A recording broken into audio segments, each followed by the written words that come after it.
The race for Robertson is heating up. I spoke earlier this week with the incumbent Lucy Wicks, and this evening I'm joined by her main contender for the seat of Robertson, Dr Gordon Reid. Gordon, thank you for joining us. Thank you for having me. Gordon, why should the people of Robertson vote for you? The people of Robertson, they want change. They want change in multiple different areas, but I talk about my big three pillars. People want change in the area of health, they want change in the area of environment, and they want change in the area of small business support and secure employment. They've had the same old tired government for the last decade. They're $1 trillion in debt. They've got nothing to show for it. Wages, real wages are stagnant and the cost of living is skyrocketing, and people want to change. People want to change because we can do better. There's been some conjecture about a divide within the Labor Party on the important issue of the environment, particularly about climate change and the role of coal in the future energy mix. What exactly is the position of Labor on that?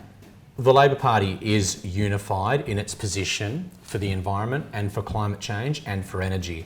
And one of our flagship policies is the Powering Australia plan. And that is a key piece of policy that an incoming Labor government will implement for climate change and energy. I've spoken about this before. That includes rewiring our existing electricity grid to make sure transmission is more efficient, the investment in renewable energy infrastructure, wind, solar, hydro, so that will reduce our reliance on coal and gas. And then the ancillary projects that I talked about. So that includes a community battery, or community batteries, I should say, being rolled out right across the nation, as well as making electric vehicles cheaper. So the Labor Party is unified for our net zero targets by 2050 and our 2030 targets as well. What will that mean exactly for people here on the coast? Yep, absolutely. So what that will mean specifically is by rewiring our existing electricity grid to make transmission more efficient and more effective, that will help reduce power prices. And I'll also mention that Chris Bowen was here on the Central Coast just recently, where we announced a community battery. And how those community batteries work is solar panels on people's roofs will feed into that battery, and then the energy stored within that battery throughout the day will then feed back into the home when the sun's no longer shining, when electricity prices are highest, normally in the evening, and that will also contribute to lowering power prices. So we've announced one for the Central Coast just recently, and that's a local example of how one of our national policies will impact people right across the country, particularly here on the Central Coast. If I can turn now to the national level, the rate of inflation has risen significantly recently, and we've seen the first interest rate rise here in Australia. Will the focus on increasing real wages that has been stated by Mr Albanese, is that going to add to inflationary pressures? So look, what Anthony Albanese has said that Labor will support is a 5.1% increase for 2% of the population who are on the minimum wage of $20.33.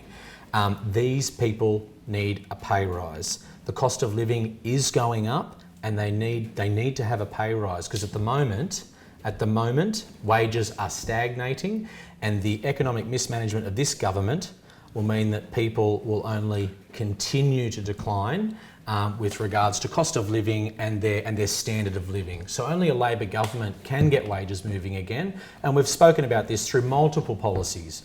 Childcare policy, the Powering Australia plan, making it easy to see a doctor, lowering the price of PBS-assisted medications. These are just some of the aspects of how we're going to reduce the cost of living and also get wages moving again. Minister Fletcher this week announced some potential support for regional media in Australia, and I appreciate this question will be a little self-serving, but how committed is the Labor Party to continuing to fund the ABC but also supporting regional media in Australia? So Labor is absolutely committed to supporting regional media throughout Australia, and in particular supporting the ABC and the SBS. So one of the ways that Labor is going to do that is by taking the politics out of funding our nation's independent broadcasters. So by making the funding terms 5-year cycles instead of 3-year cycles. It removes it from the political cycle. So making sure we're reversing the funding cuts as well to the ABC and the SBS, because Australians need an independent, trusted source of news. And that's what the ABC and the SBS are. You know, they not only provide art and culture for people, some of our TV shows, but they also provide emergency and disaster notifications in bushfires, in floods, during the pandemic.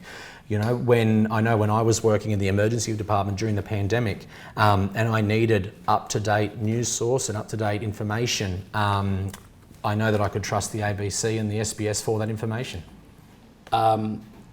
Gordon, if you are successful on May 21, what can the people of Coast expect from a Labor government and you as our local member? What the people can expect from an Albanese Labor government, and if I am successful on May 21 as the member for Robertson, they can expect someone who is accessible and they can expect someone who is dependable. They can also rely on the fact that a Labor government and me as the member for Robertson will make sure it's easier to see a doctor by making the Central Coast an area of need, to open up the available pool of doctors to come to our region.